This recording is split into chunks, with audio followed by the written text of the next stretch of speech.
Apakah hukum orang yang berkata, bila saya buka tudung, saya rasa dekat dengan Allah? Duana pulak ni.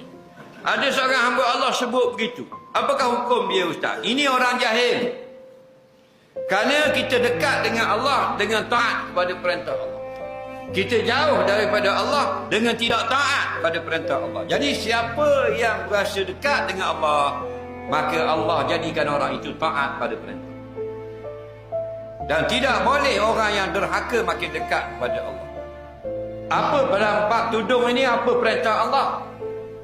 Ya ayuhan nabi kulli azwajika wa natika nisa'il mu'minin yudnina alaihinna min jalabibihinna zalika adna an yu'rafna fala yu'zain wa kana Allahu ghafurur rahima.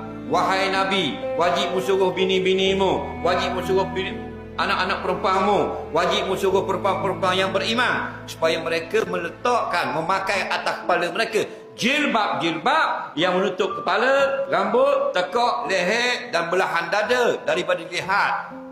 Yang demikian itu barulah terbeza mereka itu daripada perempuan-perempuan kafir yang tidak beriman. Allah Maha Pengampun, Maha Kasih Sayang.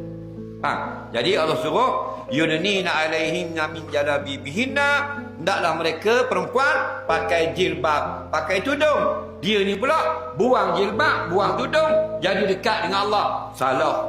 Orang yang pakai tudung lebih dekat pada Allah. Orang yang buang tudung makin jauh daripada Allah. Kerana pakai tudung perintah Allah, taat Allah. Buang tudung, dedah aurat adalah tanda dia derhaka kepada Allah. Tidak lagi takut masuk neraka di hari akhirat nanti. Guys, please subscribe my YouTube channel.